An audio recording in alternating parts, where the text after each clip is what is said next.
When Emma disappeared, it felt like the world stopped spinning. One minute, she was texting me about weekend plans, the next, radio silence. The police said they'd start a search, but days turned into weeks with no leads.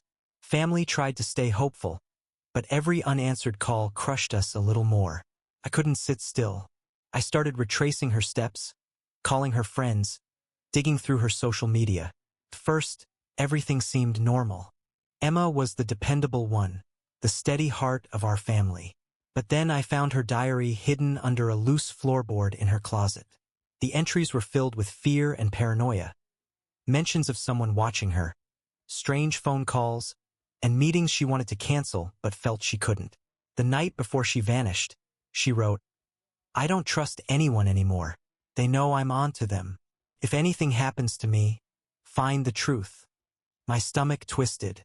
What truth? And who were they? I shared the diary with the detective assigned to the case. He promised to look into it, but I could tell he was skeptical. That's when the phone calls started. No caller ID, no voice, just breathing. Sometimes a faint whisper I couldn't catch. I wanted to hang up, but a small voice inside told me to listen. The whispers grew clearer over time. Words like stop, leave, and danger. One night, the call came with a new message. A location, a rundown warehouse on the edge of town. I debated going to the police, but felt like they weren't moving fast enough. So I went alone. The warehouse was abandoned. Walls covered in graffiti and broken windows letting in the cold night air. Inside, I found a clue. A torn piece of Emma's scarf and a hastily scrawled message on the wall. "Help me." My heart pounded. She was here.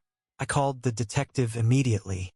This time, he took it seriously and organized a search with backup. But when the team arrived, the warehouse was empty. No sign of Emma, no scarf, no message. I was devastated but refused to give up. I started looking through Emma's emails and found encrypted messages she'd hidden in seemingly innocent conversations. They pointed to a local group, something secretive and possibly dangerous. Digging into the group's activities was like unraveling a spider's web.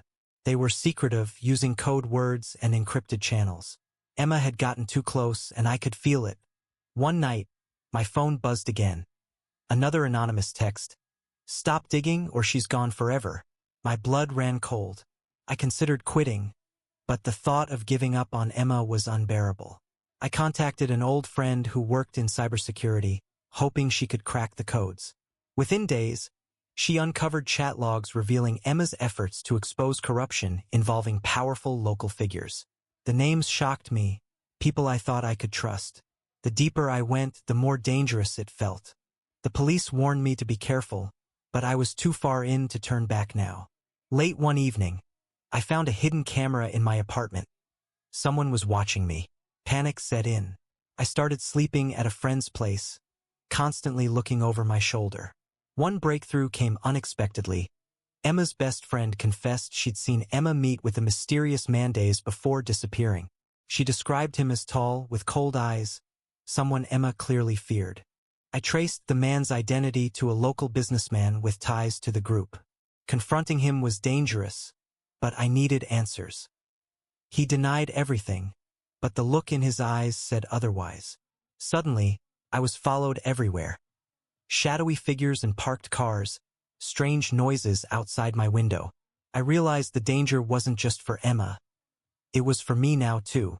One night, the detective called with news. An unmarked grave was found on the outskirts of town. My heart stopped. Could it be Emma? The forensic team confirmed the body was not Emma's, but belongings nearby hinted at a connection. Her bracelet and a torn jacket. The case wasn't closed, it was just getting darker. I'm exhausted, scared, but still searching. Emma's disappearance exposed secrets no one wanted revealed.